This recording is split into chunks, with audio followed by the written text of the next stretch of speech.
ASMR video. Tonight's story is titled, It Wasn't a Reindeer. Crap, I muttered to myself as the first flakes of snow started to fall. They gathered in fuzzy clumps over the windshield before my wipers cleared them away. I'd been waiting for 15, no, 20 minutes now, in my sister's driveway. Had I chosen to wait inside with her, I'd have been dead by now, thanks to her 2 gray cats. Cute little devils, but murder to my sinuses. Puffy eyes and a clogged up throat, that's just what I needed. Every Christmas, our family made the annual trip to my grandparents' cabin, tucked away in the woods of Hope, Alaska, and I'd hoped to beat the heavy snowfall that was forecasted. Since my sister's license was suspended from a DUI, here I was, hostage to time, with my finger tapping anxiously on the steering wheel. When my mother had asked me to be the one to grab my sister, I had honestly dreaded it from the start. It wasn't that we hated one another, we just weren't as close anymore. After decades of constant arguments and bitter disagreements, we became distant and our relationship fizzled. Yes, we were siblings, but it felt more accurate to call us the residue of what siblings once were. Finally, like the gates of Valhalla, her front door opened and out she came. Her hair was forest green. The last time I'd seen her, it had been white. The time before that, it was violet. Got everything? I asked as she clambered her way into the passenger seat.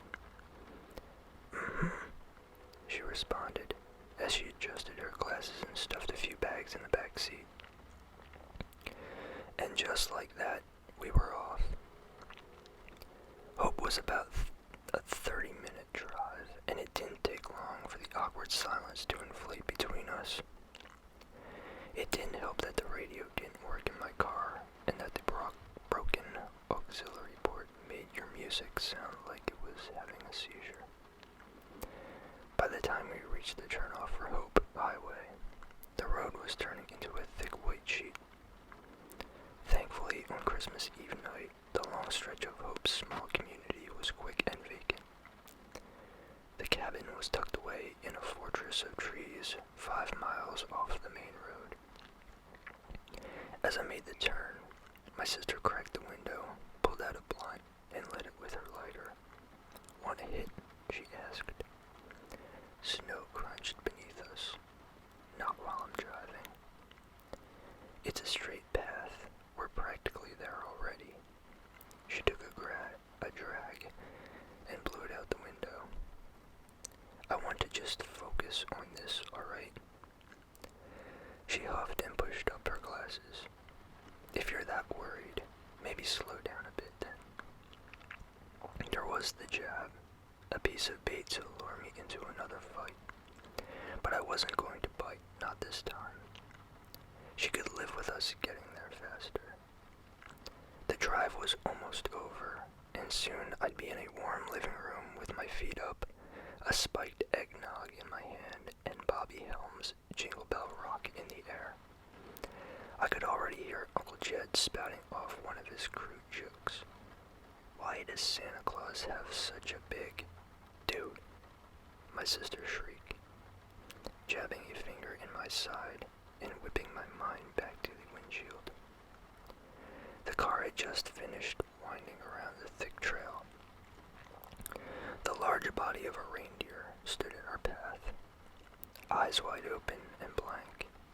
It didn't move as the high beams found it. Snapped into a panic, I twisted the wheel in a desperate swerve. The car veered greasily to the side in fine spray of slosh. The reindeer, known as a caribou, remained still even as the bumper soared inches from its nose. We came to a crunching halt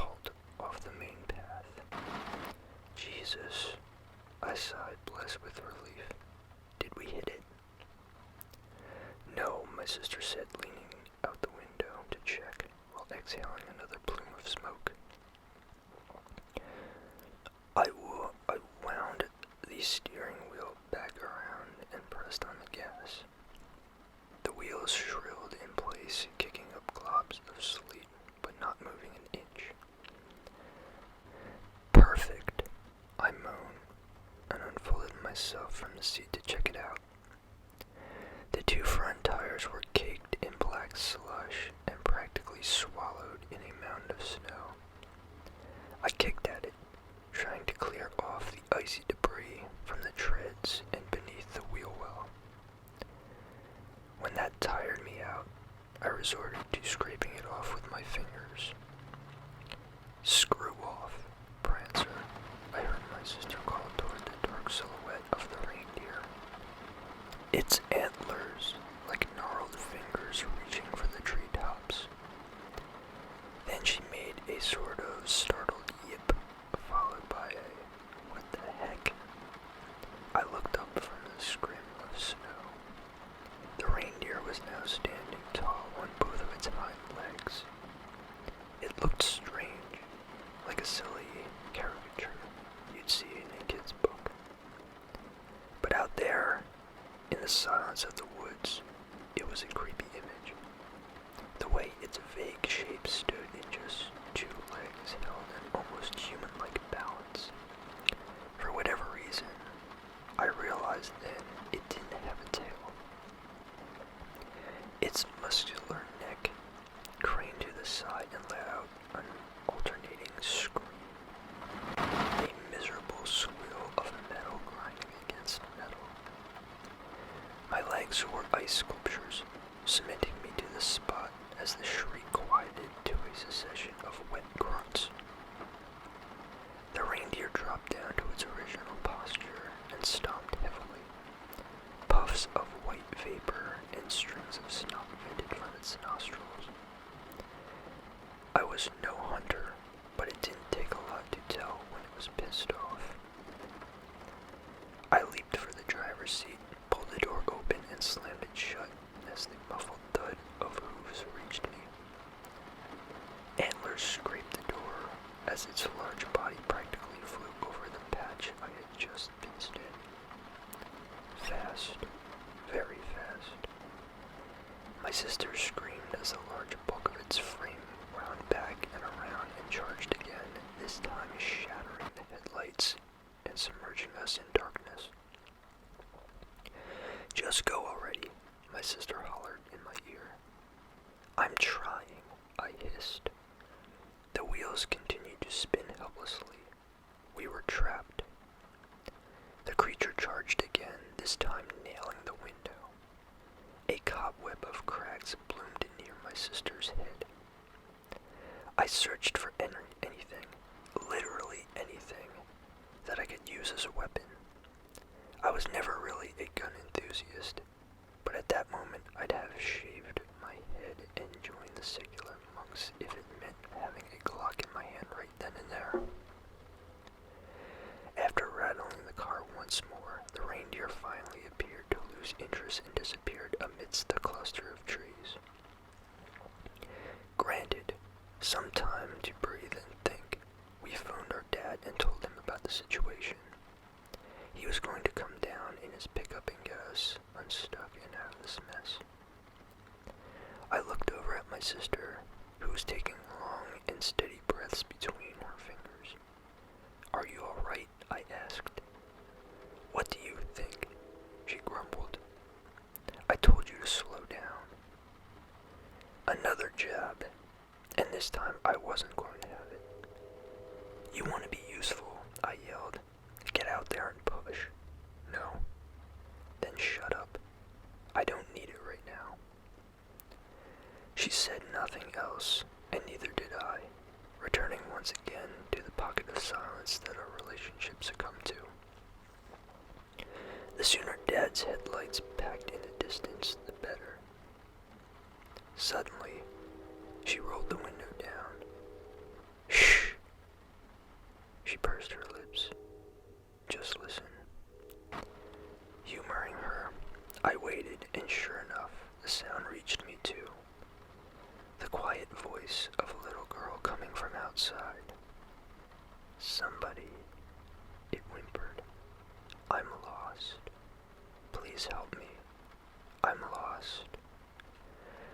My sister unlocked the door and motioned to open it. I grabbed her wrist. "What are you doing?" she snapped. "There's something out there. Just wait a second. It's weird, isn't it?" The voice continued to whine, choking between sobs and pleading for someone, anyone to help her. I didn't like the way it sounded. The same lasting drawl between words, the same weeping sounds, like someone was hitting repeat on a speaker. Something wasn't right, and my instincts were hoisting red flags left and right. Then my sister looked at me, and her expression warped into shock. She flung back, pinning both shoulders against the interior. Things that sounded like words bubbled up, but didn't quite make it out of her throat. I turned and saw what was looking at me. It had a face of a man, surrounded by the mottled fur of a caribou's body. The skin was mummified brown color, wound tightly around its long skull-like, old crinkled leather. Snowflake landed upon its wide, expressionless eyes and melted into a dark membrane of its pupils. It circled the car, bobbing its antlers and fogging up the windows as it peered inside. My heart shook the walls of my throat. I locked eyes with my sister, unable to say anything behind the sheer disbelief. I should have grabbed my phone, snapped a photo, recorded a video, anything. But my thoughts were jangled. It then let out that same horrible scream, but I didn't see its tight, contorted lips open. The sound was coming from its neck. Small, fleshy orifices, flapping open like mouths, were converting the high-pitched shrill into the mimicked cry of a little girl. "Help me. I'm lost. Help me." Headlights glazed the area. My father's pickup came into view, paving its way down the path. The reindeer, or whatever it was, ran off, vanishing once again into the snow-covered thicket. Nobody believed us. Why would they? If anybody had told me that story, I would have assumed they were hopped up on some crazy psychedelic. But the reality of what I saw was cold, and it's something I still to this day can't fully swallow. Instead of sleeping that night, my sister and I did some research that led us to the myth of skinwalkers. Beings of some sort capable of mimicking voices and disguising themselves as animals to lure people into the woods. After reading other accounts, there wasn't a doubt in my mind what we've witnessed out there. Every so often, that night, I'd stare out the window and eye the yard, wondering if I'd see that leathery face watching from the tree line. Neither I nor my sister ever made that trip again, much to the frustration of my family. But there was a silver